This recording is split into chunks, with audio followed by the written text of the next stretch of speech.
Hello and welcome back to our fourth podcast on chaplaincy and crisis intervention and how they work together. In the first episode, we talked about what chaplaincy is and what it isn't. In the second episode, we talked about what crisis intervention was and what it wasn't. And in the third episode, we started talking about how the two really pair together, and we shared stories and experiences to talk about how, when they work together, they pair exceptionally well together. And so I'm Brian Ginther. I am a team coordinator for our ICISF CISM team. I'm a chaplain of over 10 years and also a crisis interventionist of over 10 years. I'm an approved instructor for ICISF courses. And this is my lovely wife, Jeannie Ginther, who's also a crisis interventionist, also a chaplain, and also a leader on our CISM team. And so if you haven't seen the previous 3 episodes, I invite you to go back and watch them. They really build a foundation for what we're talking about today. Absolutely. And the links for those will be in the description of this podcast. So my journey into doing what I do now started off as a first responder. I've been a career paramedic. I've been one for a whole lot of years. I don't actually work on the ambulance anymore, but I was when I started my adventure into chaplaincy and crisis intervention. Jeannie first went to chaplain class. I told her that didn't fit anything that sounded like anything I was interested in. And then she came back and started telling me that we're supposed to process the bad calls, the dead children, the horrible scenes that first responders see that the rest of the world doesn't. And that didn't match my training. Right. I was never told that. And so doing some work myself and processing through some things, I decided to go become a chaplain as well. And in chaplaincy, we both learned about crisis intervention tools. In fact, crisis intervention were really the tools that we used to start our process into walking out of the callousness and the thick-skinned first responder selves that all first responders really become. And then I became a crisis interventionist. Afterwards, we brought a team. We started a team within our local EMS agency, made it available to other first responders, ran that for quite a while, and now we run ICISF's national team, which deploys nationally at the request of state governments, State Department of Health Services, or other national VOAD nonprofit response agencies.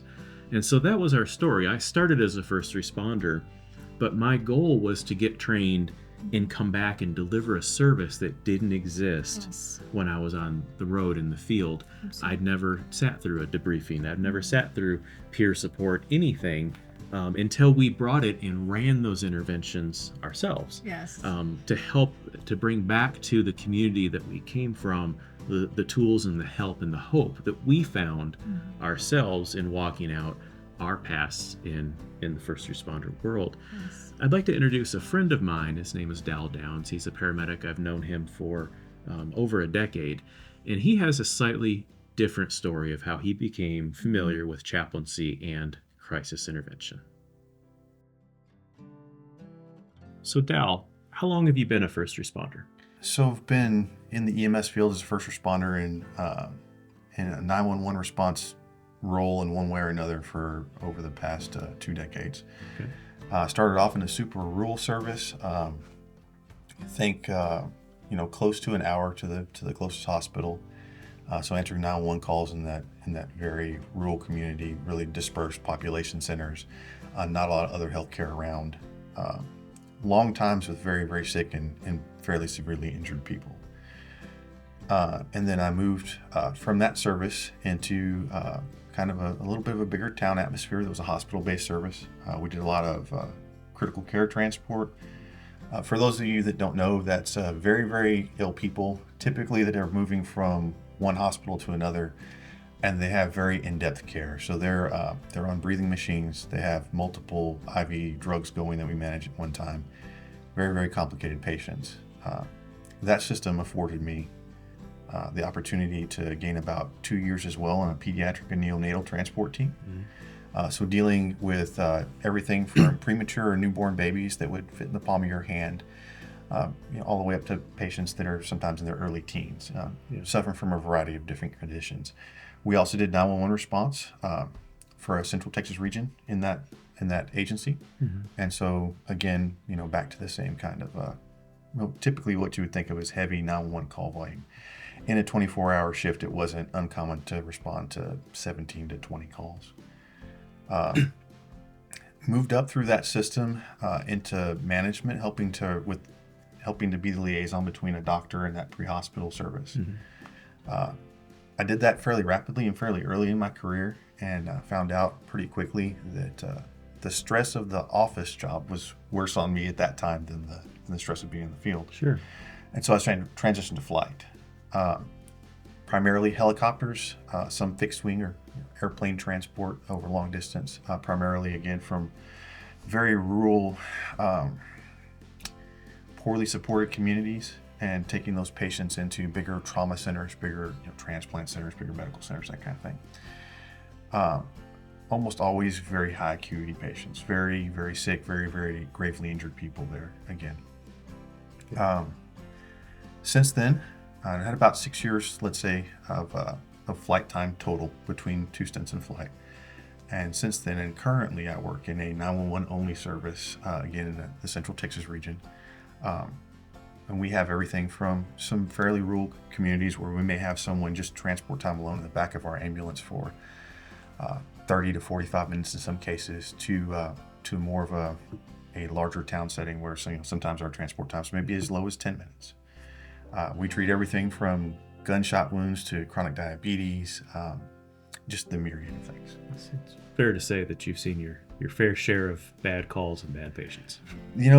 I've heard, and there are a lot of different stressors involved in being a first responder, and some of them are unique to each one of the job fields. I can't speak to the stressors that a police officer would go through or a firefighter would go through as a career firefighter, although I do work closely with those people in the street.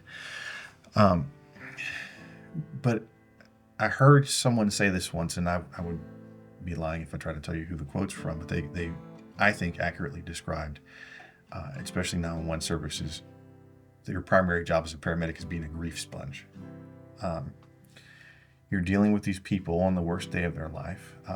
You're trying, against a fairly stacked deck, to try and get them to some semblance of stability or some semblance of relief from their pain, whatever they're going through. It'll be that physical or psychological. And when you fail to do that, which happens from time to time, then your immediate next job is to go to the family of those people who you just were unable to save, for lack of a better term. And help them through the crisis that they're going through now, which is often profound. It's very true. It's very true.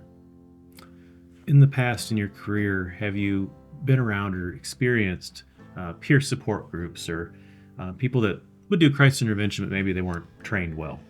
Yes, and in a couple different instances.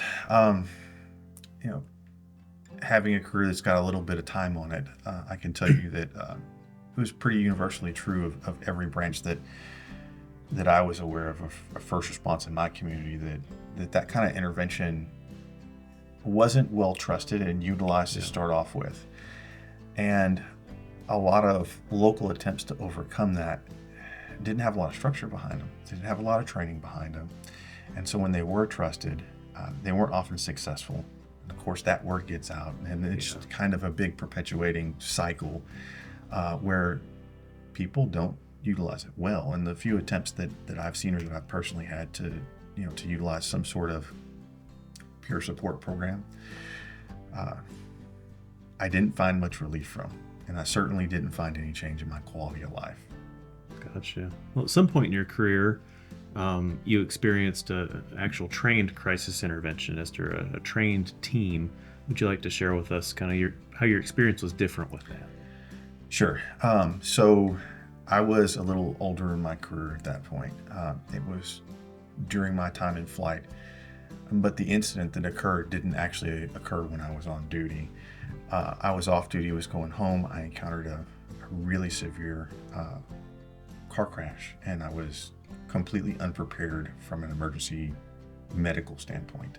I didn't have anything to work with. Yeah. It was a very, very long time on scene with myself and with the patient before any other responders got there, upwards of about an hour. And I knew that it had upset me at the time, but I didn't realize to what degree it had upset me until later that day.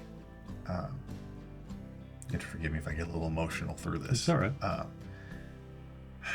I made it home. Being a person that did not have good good habits or any kind of good framework, right? And after being up for well over 24 hours, my routine was to stop by the convenience store on the way home, grab a 24-ounce Budweiser, go to the house because I was already late and my wife and kids were gone, so I was going to be there by myself and be able to rest, for about 8 hours or so, and have a small snack, drink that beer, and go to sleep. Sure. And that's exactly what I did. And when I woke up, besides still being a little tired, I went around my normal activities. Greeted my kids when they came home. I started cleaning my kitchen, as is my habit since I was little, and my grandma taught me that way, right?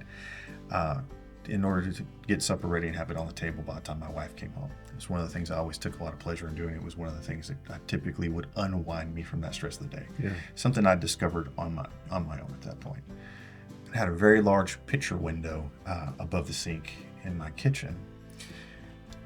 And the moment that I realized something was wrong was when I was standing there for I know not how long, but my wife had already come home. So this is at least an hour, maybe more than that.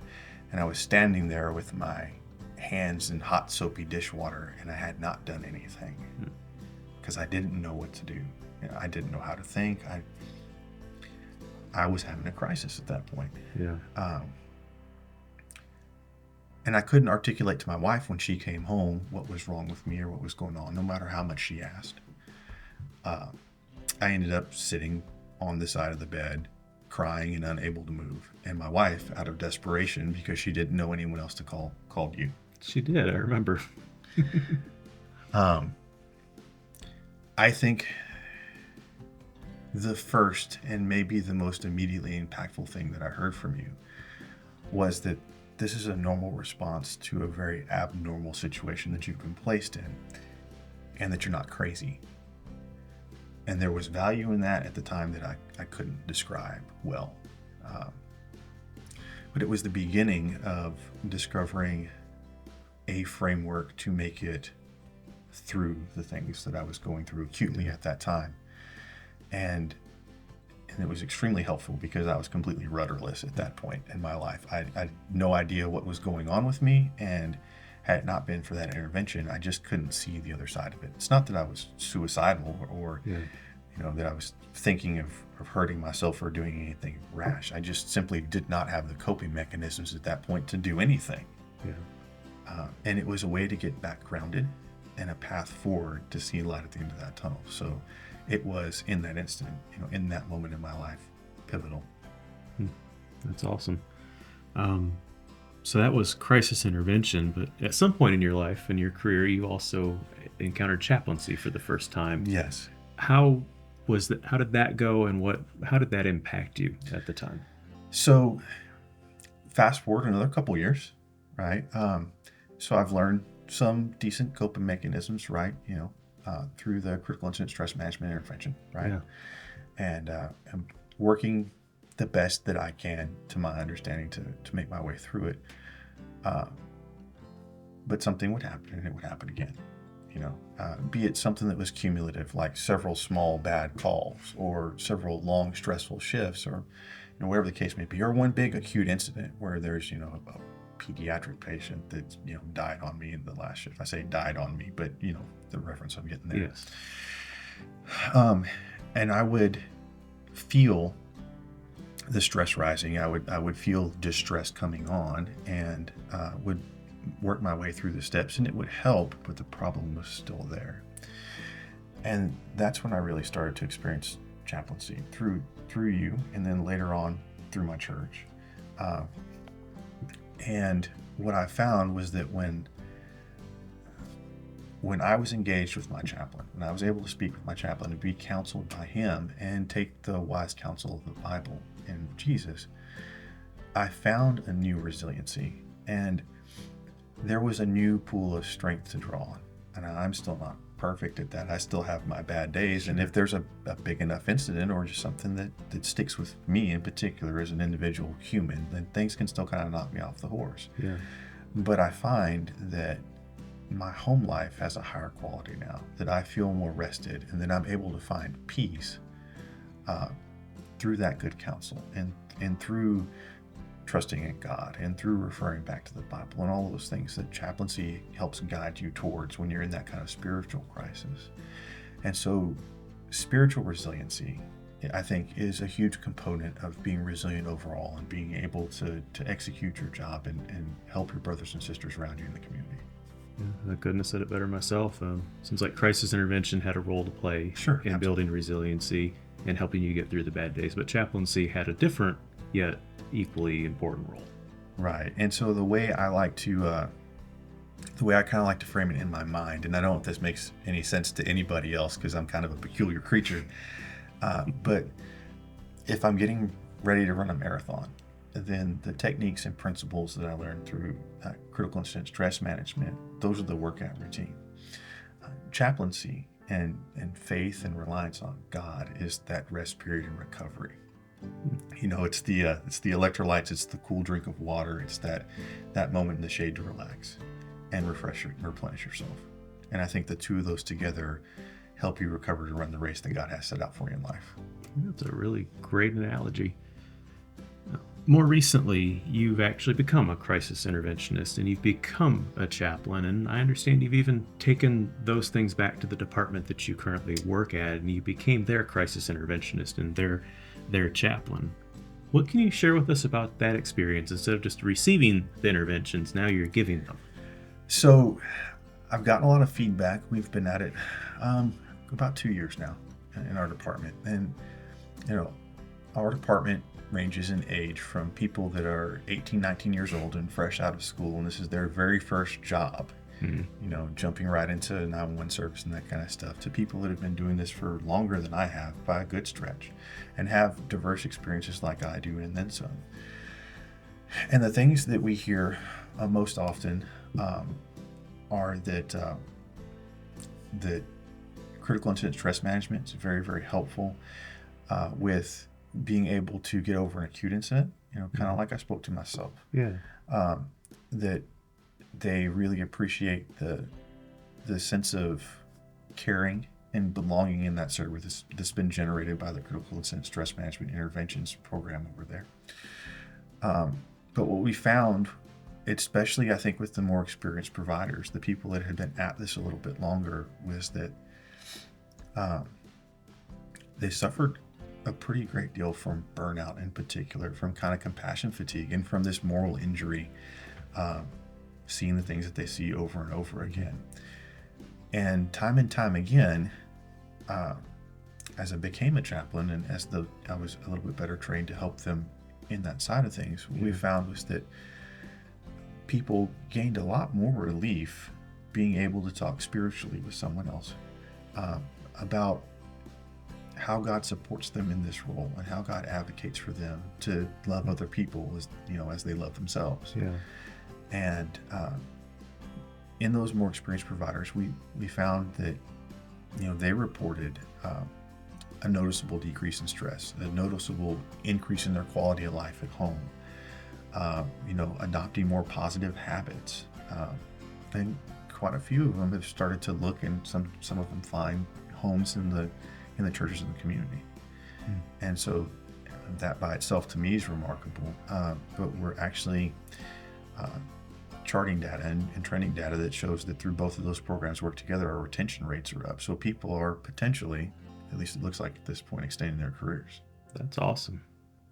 Very cool. Well, thank you so much for the work that you do and for joining us today to share your experience with both crisis intervention and chaplaincy, not only in your own life, in your own career, but as you now take it and use it to help those that you work with. Thank you very much for the opportunity.